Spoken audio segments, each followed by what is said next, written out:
bénissons parce que tu es Dieu. Nous te bénissons parce que tu es Seigneur. Nous te bénissons parce que tu es le Créateur. Nous te bénissons parce que ton nom est grand. Tu es ce Dieu grand et puissant. Ce Dieu qui nous donne chaque jour. Ce Dieu qui prend soin de nous. Nous nous inclinons devant toi. Nous nous inclinons devant ta parole. Devant le message ce matin. Parce que nous avons besoin de t'entendre. Nous avons besoin d'être instruits. Nous avons besoin d'être enseignés. Seigneur, bénis ces moments. Nous te supplions. Agis davantage dans ce lieu. Notre Dieu et notre Père. Au nom de Jésus. Amen. Amen. Nous lisons dans l'évangile de Jean.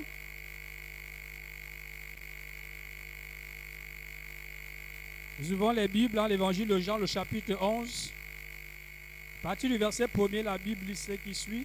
Il y avait un homme malade, Lazare de Béthanie, village de Marie et de Marthe.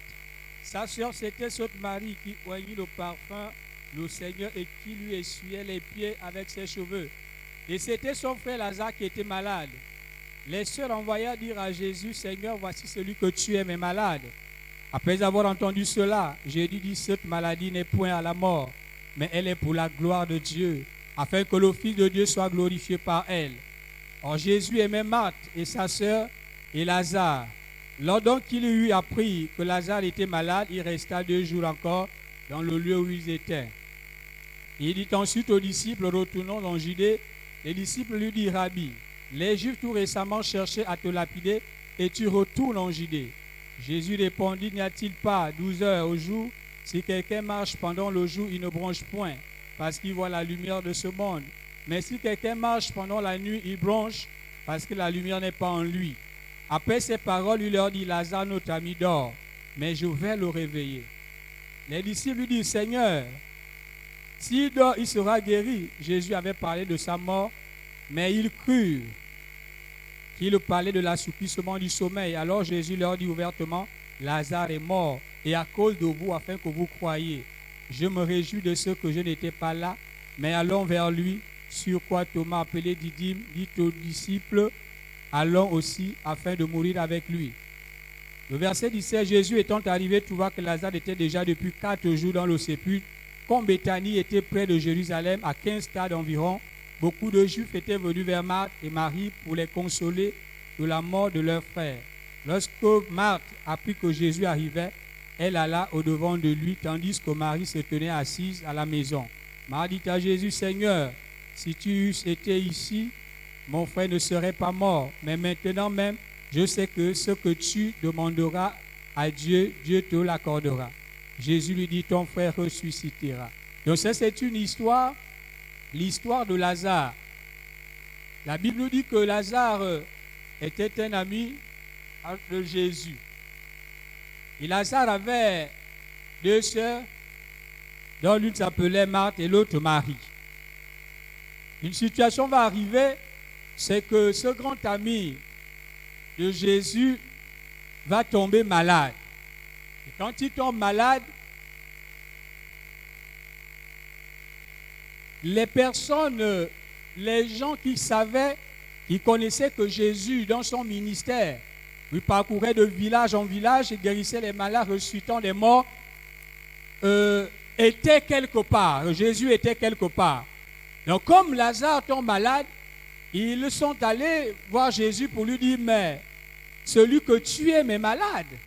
Lazare est malade. Et Jésus leur dira, cette maladie n'est point à la mort, mais c'est pour la gloire de Dieu. Là, ils sont encore étonnés de savoir que Lazare est malade et sa situation ne fait que s'empirer. Ce que Jésus trouve à dire, c'est que cette mort, cette maladie n'est pas à la mort, c'est pour la gloire de Dieu. Et ici, nous voyons combien de fois Jésus attendait une situation. Parce que dans son ministère, Jésus avait des œuvres à accomplir. Il faisait parfaitement la volonté de son Père et il ne voulait pas s'éloigner même un peu de la volonté de Dieu. Qu'est-ce que Jésus avait observé dans la vie de tous ceux qui entouraient la famille de Marie et de Marthe? Jésus avait observé un fait, c'est qu'il croyait à un Jésus qui, n'est-ce pas, guérissait les malades. Donc Jésus guérit les malades. Mais quelque part, ils étaient limités. Donc ils n'avaient pas encore expérimenté la résurrection ou la puissance de la résurrection. C'est-à-dire, ils ont vu Jésus comme le Jésus qui guérit les malades. Quelqu'un peut se dire, c'est le Jésus qui délivre. L'autre va se dire, c'est Jésus qui élève. C'est Jésus qui accorde la promotion. C'est Jésus qui donne l'excellence. C'est Jésus qui accorde la réussite. Donc la personne se limite là. Mais la personne ne va pas plus loin. Vous voyez ici, quand Jésus se rend compte que l'heure est arrivée, l'heure du miracle, l'heure d'accomplir l'action ou l'œuvre de Dieu, il rentre maintenant dans le village. Et la Bible nous dit que la première personne qui est venue à sa rencontre, c'était Marthe. Quand Marthe voit Jésus, elle est saisie et elle se dit, mais Seigneur, ton ami est déjà mort. Mais ce que je sais, c'est que si tu avais été ici, il ne serait pas mort. Parce qu'on sait ce que tu fais dans les villes et villages. Combien de fois tu opères de grandes choses. Maintenant, tu arrives en retard. En fait, Marthe voulait déjà exprimer cette idée en se disant, mais tu es arrivé en retard. Jésus a foncé, Jésus est rentré. Et qu'est-ce qui se passe? Jésus trouve des personnes qui sont là comme quand il y a un décès. Quand il y a un décès, ça se lamente, il y a des larmes. Les gens sont sérieusement touchés. Et dans la suite du texte, nous voyons Jésus qui également va frémir dans son esprit. Il frémit dans son esprit et il va pleurer aussi avec ceux qui pleuraient. Parce que Jésus avait deux natures. Il avait la nature divine et la nature humaine. Donc dans la nature humaine, il savait compatir. Il avait cette facilité de compatir, c'est-à-dire il ressent ta douleur et il est capable de partager cette douleur. Et il a compris que c'était intéressant. C'est pourquoi ce passage, on va dire le plus court verset de la Bible, Jésus pleura. Donc Jésus aussi, il a frémi dans son esprit et il a pleuré. Il n'a pas pleuré parce qu'il était incapable de ramener Lazare, vu qu'il est même venu pour ça. Mais qu'est-ce qu'il fait? Il rentre d'abord dans la peau, dans l'esprit de ceux qui étaient là et qui étaient en train de pleurer.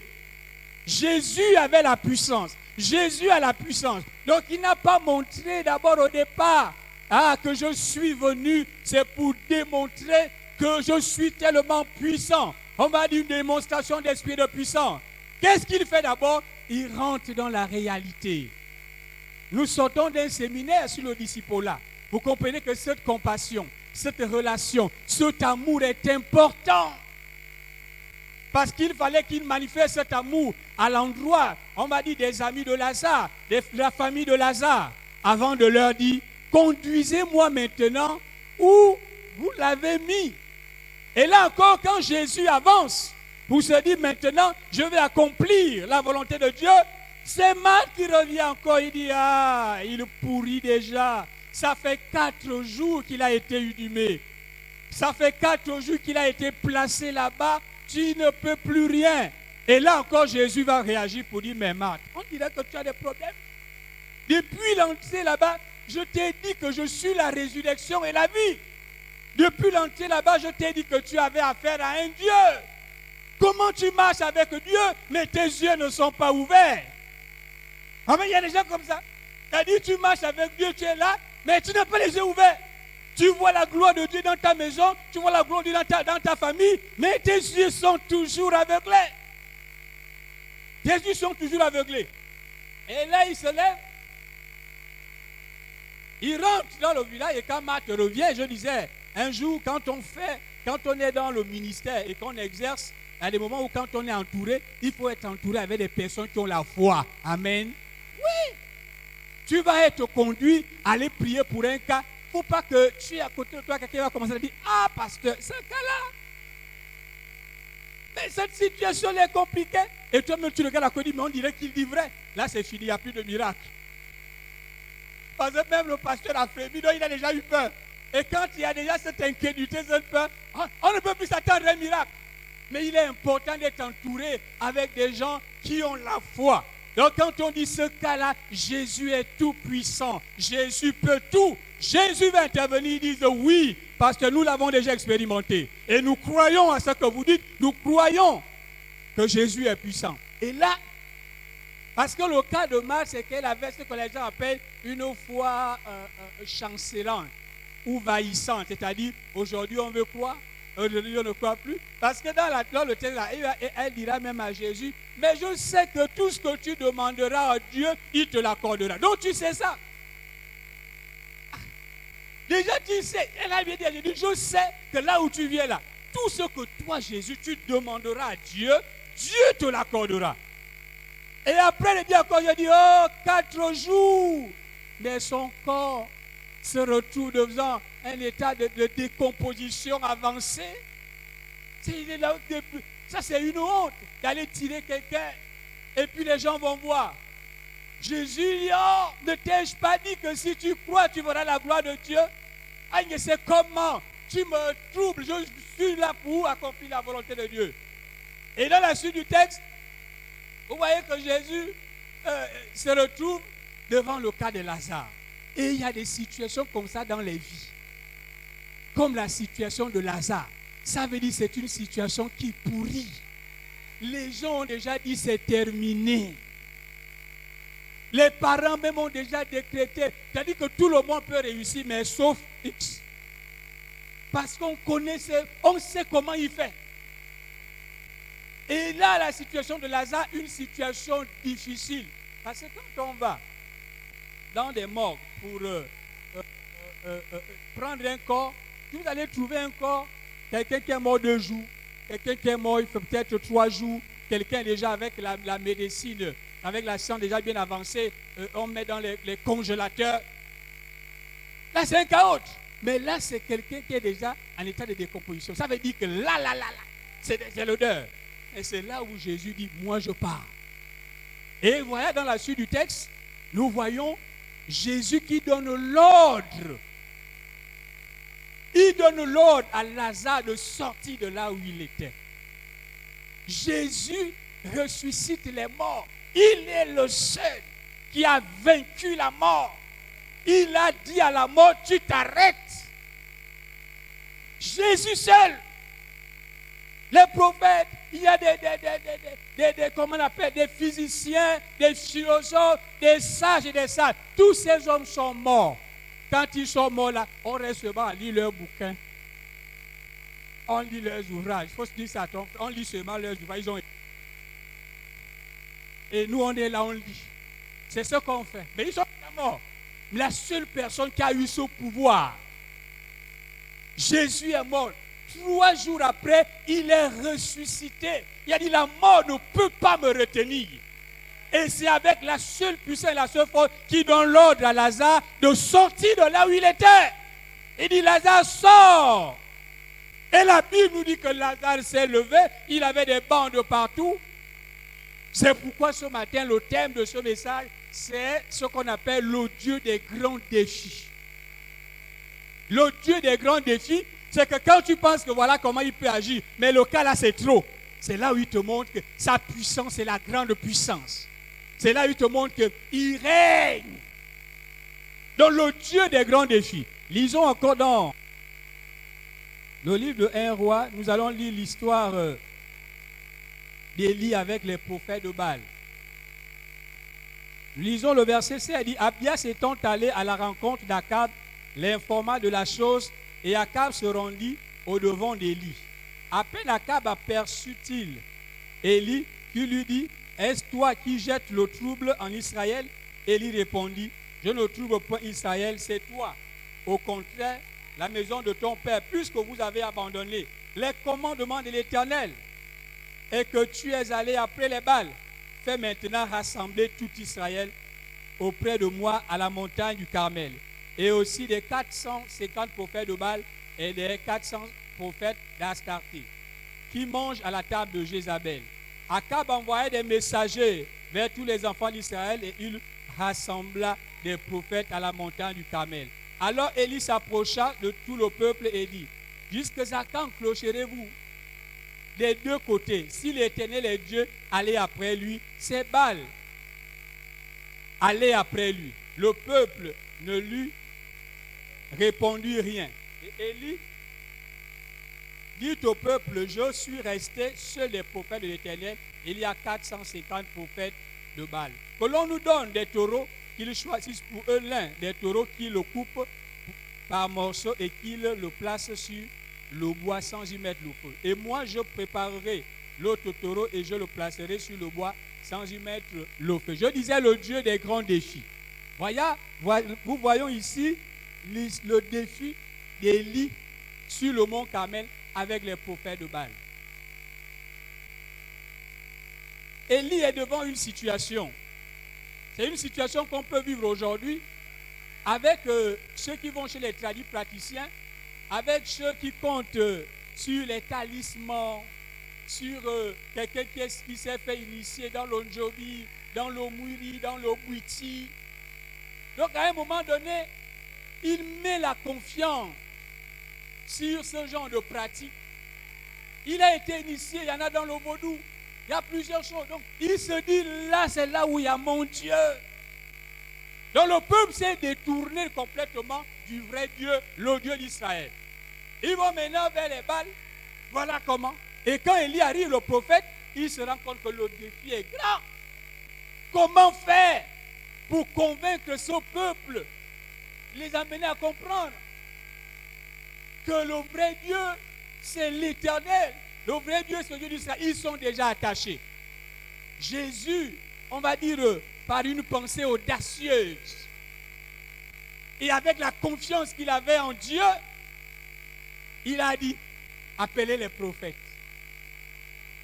Les prophètes de Baal, les 450 sont arrivés. Il a dit, maintenant c'est le grand défi.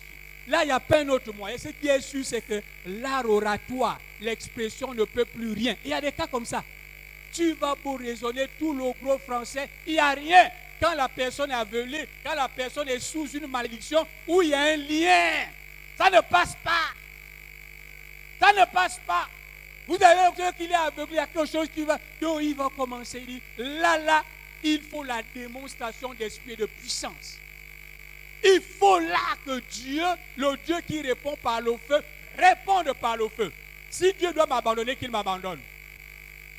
Là, si Dieu doit m'abandonner, vraiment je préfère qu'il m'abandonne. Mais ce que je refuse, c'est que tout le peuple là dans les Baals et le monde où on est là, il est resté le seul prophète. Élie a dit, placez-nous le taureau. Et il a demandé au prophète, allez placer, vous êtes les plus nombreux, allez-y. Ils ont placé.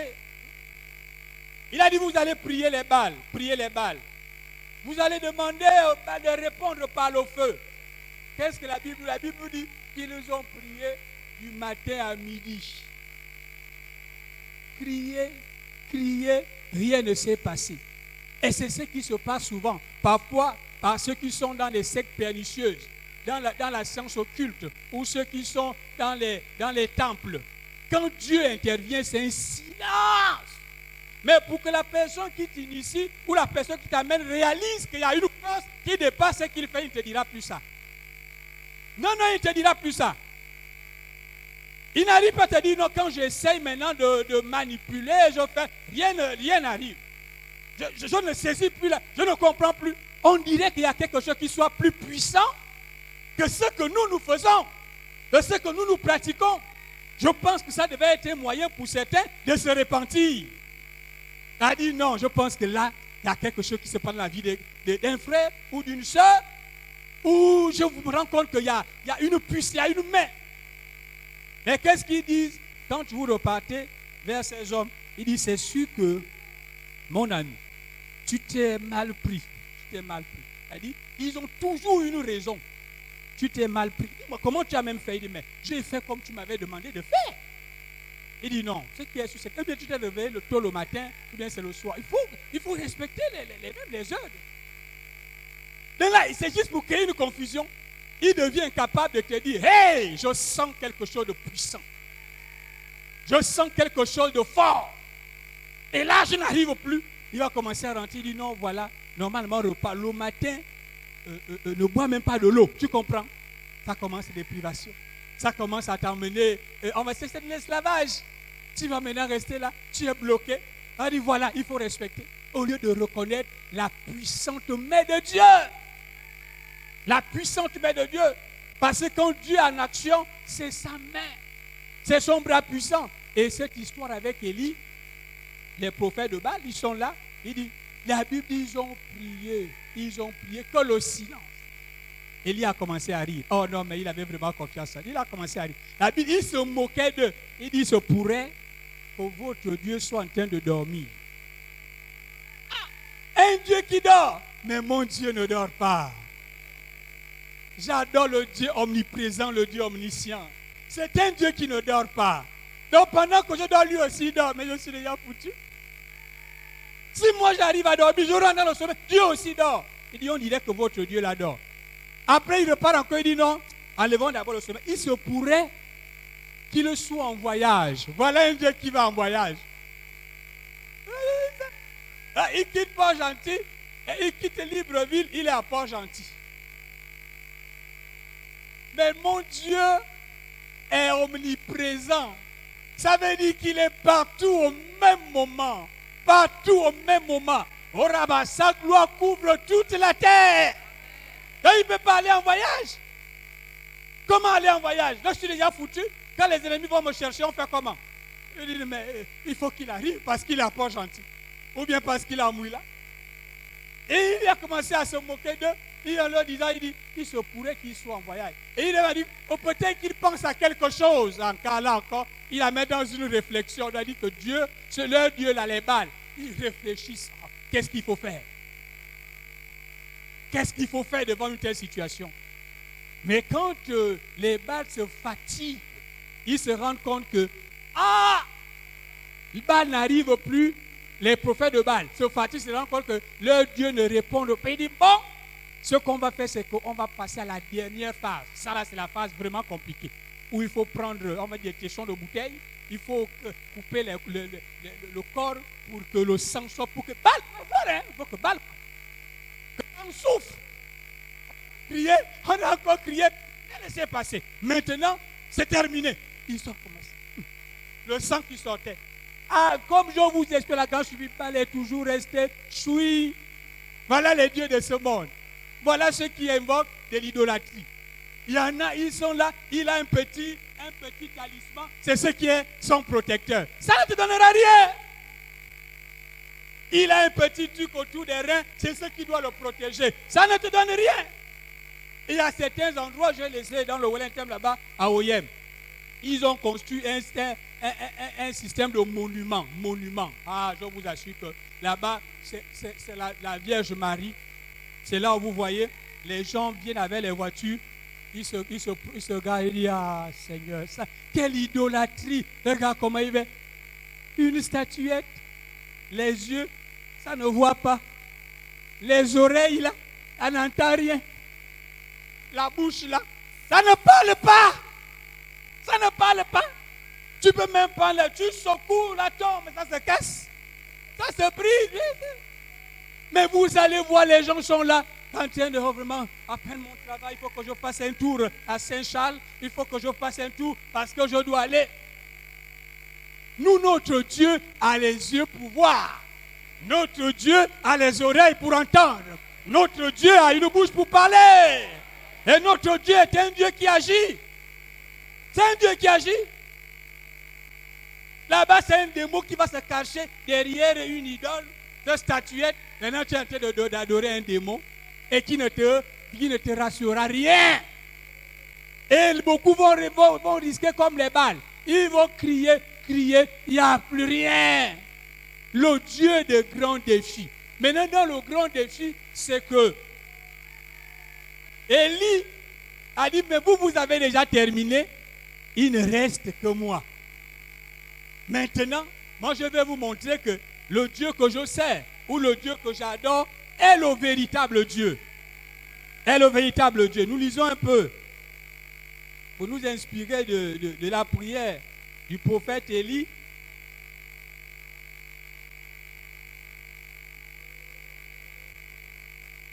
Le verset 36. Au moment de la présentation de l'offrande, Élie le prophète s'avança et dit, éternel Dieu d'Abraham, d'Isaac et d'Israël. Que l'on sache aujourd'hui que tu es Dieu en Israël. Voilà.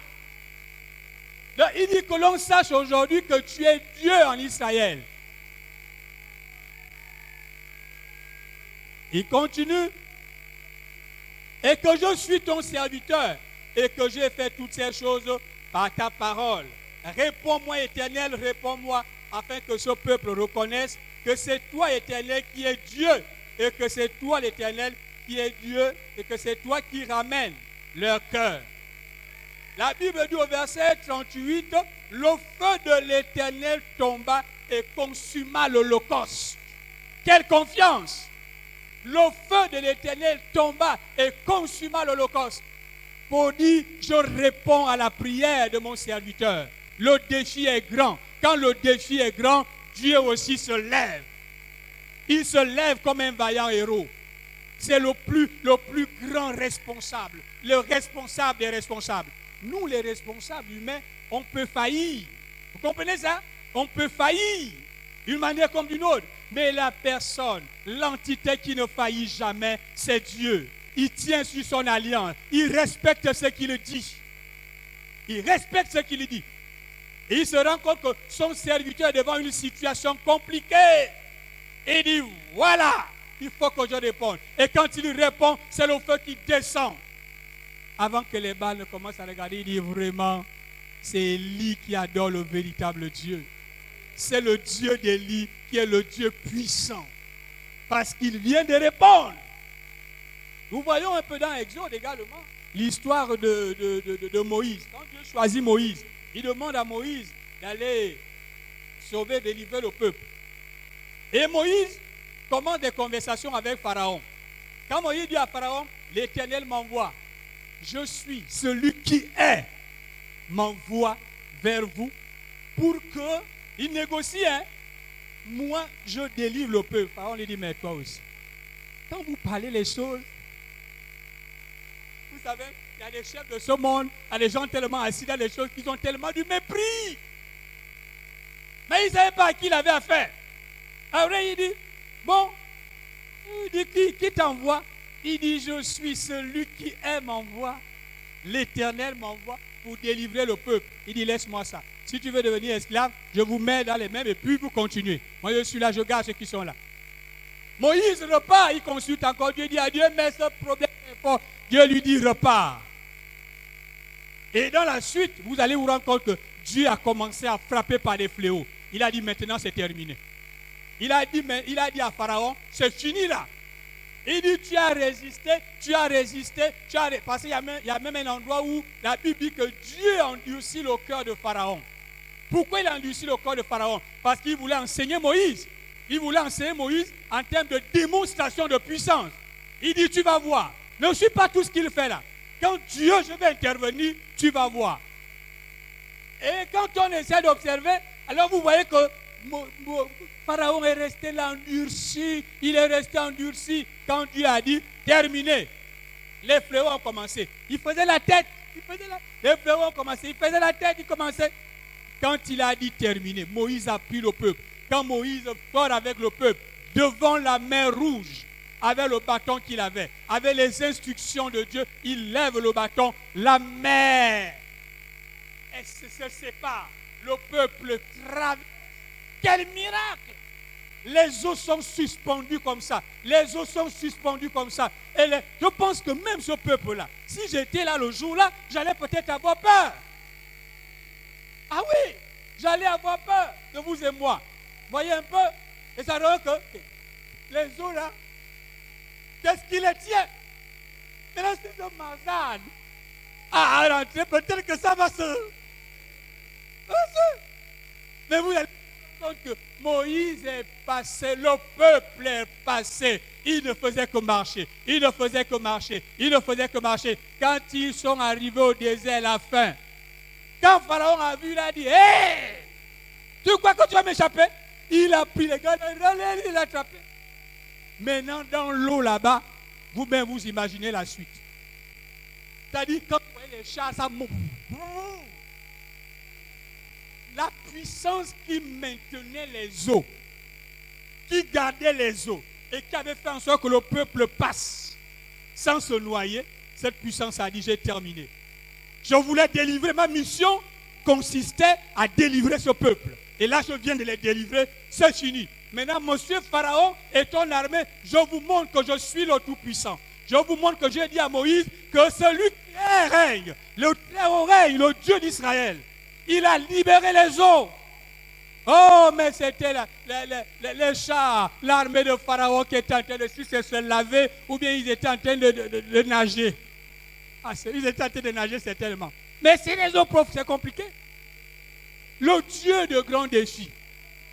Et ce matin, ce que je veux dire à quelqu'un, c'est que quand tu acceptes Jésus dans ta vie comme sauveur et Seigneur personnel, tu as choisi la bonne part.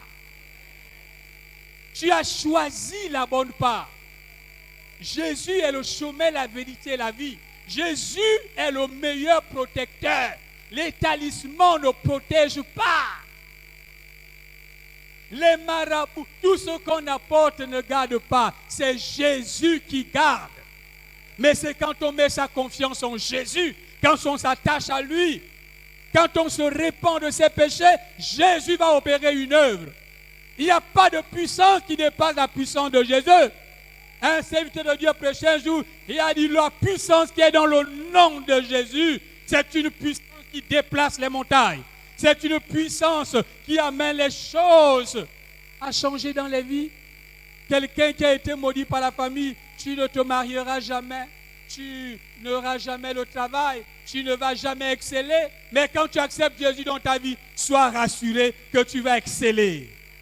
Sois rassuré que Jésus t'accordera le succès. Sois rassuré que c'est Jésus qui délivre, quel que soit l'endroit. Des fois, je disais, quel que soit là où quelqu'un se trouve, Jésus est capable de délivrer. Il ne faut pas voir des situations comme Lazare, la situation de Lazare. Hey, est-ce que je peux être délivré? Dans le mouvement là, je suis déjà rentré tellement longtemps. Je ne sais pas, est-ce que je peux encore quitter? Mais Jésus te rassure ce matin que tu peux encore quitter. Si tu mets sa confiance en lui, si tu te répands, il est capable de te délivrer et de délier les chaînes qui t'empêchent de voir des choses. Toute la semaine, je suis un papa là qui vraiment est beaucoup tourmenté. Il ne dort pas. Dans sa maison, la maison hantée. La maison hantée. Dans son lieu de travail, donc on l'a balancé un sort. Donc il est là vraiment, et il détruit au corps. Ça pique de partout. Je l'ai rassuré. J'ai commencé un travail avec lui. J'ai dit, tu vas voir la main de Dieu. Là, c'est un défi. Jésus doit te délivrer et Jésus doit opérer une œuvre dans ta vie. Même si tu es déjà dans une réclamation, parce qu'il y a ce qu'on appelle des réclamations. Donc on te réclame là-bas. Et là-bas, on a déjà dit, c'est fini. Mais Jésus a vaincu la mort. Jésus a vaincu. Même quand on a déjà dit, tu mourras demain, tu mourras après-demain. Je vous assure que quand Jésus arrive, il te dit, laisse. Ça, c'est ça, les hommes. Ce sont les hommes qui ont dit. Mais lui, il a son dernier mot. Il a sa dernière parole. Il te sort de là-bas. Parce qu'il est puissant. Parce qu'il est puissant, il est capable de te sortir de là-bas. Et j'ai expliqué à quelqu'un que la médecine que vous voyez là, avec la foi, c'est ce qu'on appelle, c'est une complémentarité. Il y a des gens qui ont eu des cas. Le miracle, c'est Dieu qui le détient. Quelqu'un peut avoir les dons. Dans la liste des dons de puissance, vous avez le don de foi, le don de miracle et le don de guérison. Maintenant, pour exercer ces dons-là, Dieu peut dire le cas là, le miracle s'opère, le cas là, rien ne s'opère. Bien sûr, c'est Dieu qui gère. Mais il y a des gens, quelqu'un est tombé malade, il essaye, il dit, oh mais Dieu. Non, il ne faut pas conditionner Dieu. Il n'est pas, je ne sais pas, c'est ton petit garçon du marché que tu envoies. Il y en a qui pensent que Dieu c'est un petit garçon du marché, voilà. Et il y en a qui ont couru le risque. Je dirais même, il y en a qui sont même morts. Parce qu'ils n'ont pas bien compris. Il y en a que Dieu a permis par la médecine moderne. Voilà. Un diagnostic a été fait. On te déclare tel. Il te dit, toi ton processus, c'est que tu suis le traitement de la médecine. Quand Quand tu quittes de là, oh non, bon voilà, vous savez Dieu. Attention, tu dois faire ce que Dieu te dit de faire. Quand Dieu ne t'a rien dit, attention. Si Dieu veut que tu suives, là, tu suis jusqu'à la fin. Et moi-même, je suis un exemple. J'étais malade.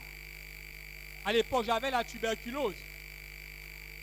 Et quand j'arrive à Libreville, je m'en vais à l'hôpital de Québec. On me dit, ah, tu es vraiment à un stade terrible. Mais je prêchais déjà l'évangile.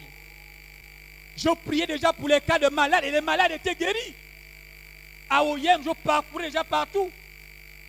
Maintenant, je suis en train de dormir. Dieu me montre une vision de la mort. Il me dit, mon ami, c'est vrai, tu es évangéliste ou bien tu prêches, mais ce cas-là, si tu ne tiens pas ça au sérieux, tu passes. Hein? Ah oui, tu passes. J'ai dit, mais j'ai suivi tout le traitement 6-7 mois. Jusqu'à ce que dit, oui, Dieu est Dieu. Il se révèle dans la médecine comme il peut se révéler en opérant un miracle. C'est comme ça. Pour pas qu'il soit vrai là. Voilà. Je disais à quelqu'un que quand nous avons un cas ici à l'église, il y a le social. Nous avons des docteurs. Il faut que la personne soit entourée. Il faut que la personne apporte des examens. Il faut qu'on les vérifie. Il faut les vérifier. Je disais même la dernière fois que même dans les cas de mariage, dans les entretiens aujourd'hui, on veut pousser la pensée plus loin. Quand on demande à un frère qui veut pousser, ne faire pas les examens. En dehors des examens, on dit même, tu peux même faire un scanner de la tête. Bien sûr, c'est important. Parce qu'il faut préparer la personne. Il faut savoir sur quoi la personne s'engage. Mais quand il y a la précipitation, quand il y a une façon de faire qui ne cadre pas, il y a des retombées. Il y a des retombées. Parce qu'on n'a pas fait le tour. On n'a pas réfléchi pour voir comment il fallait traiter tel dossier. Et je disais que dans ce cas, dans une église comme Hébron, il y a des médecins, il y a des docteurs qui sont là. Il faut entourer la personne, l'exiger, les examens. Il faut les voir. Là où ça ne va pas, allez-y. Parce que même à l'église, quand nous prions, on ne prie pas au vide. Pourquoi? Nous, on chasse les démons. Tu vas chasser un esprit de serpent. Toi, tu es en train de dire, oh, la reine des eaux. Il est là, il dit ça. C'est pas moi, hein. Ça, c'est pas moi. Là, il s'adresse à la reine des eaux. Ça veut dire qu'on cible. Tu vas voir que quand ça déclare, quand il dit la reine des eaux, là, je suis dépouillé. C'est la même chose. Si on dit, ce cas-là, c'est un exemple, c'est le diabète. Donc, moi qui veux le miracle, je prie en ciblant la maladie, parce que c'est ça la maladie. L'hôpital a dit que c'est ça. Donc je ne serai pas en train de dire, oh attention machin, non. Non, je tombe à côté. Je dis Jésus, je veux le miracle. Là il s'agit du diabète. Que la soeur, que le frère soit guéri. Que le soit... Donc c'est là. Et à travers ça, le miracle s'opère. Parce que nous ciblons. Et nous avons besoin de réunir tous les moyens et éviter de penser que, oh, mais ça demande c'est spirit, et puis tout d'un coup. Non, il faut tout réunir et il faut aller dans l'humilité. Je vous assure que ça n'a pas été facile pour moi. Quand j'avais expliqué ça, quoi? Un évangéliste, je évangélise. Je prie pour les cas de malade et puis moi je tiens une maladie comme ça. Ça dit à Dieu, non, je n'ai pas besoin de traîner. Mais c'est humiliant. Vous allez à l'hôpital dans Kembo, mais non, on te regarde d'une manière. On te voit, c'est... Dieu me dit, tu passes par là. Et tu passes.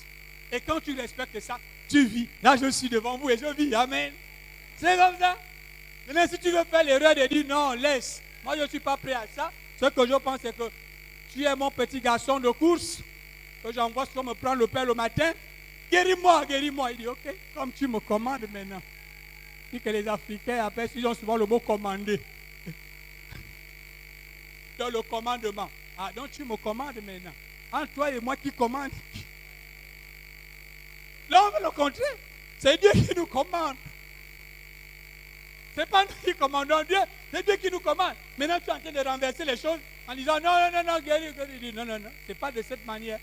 Donc, c'est important de faire le tour et de voir les choses vraiment comme Dieu veut, Donc, nous allons vraiment prier pour que Dieu davantage se manifeste pleinement.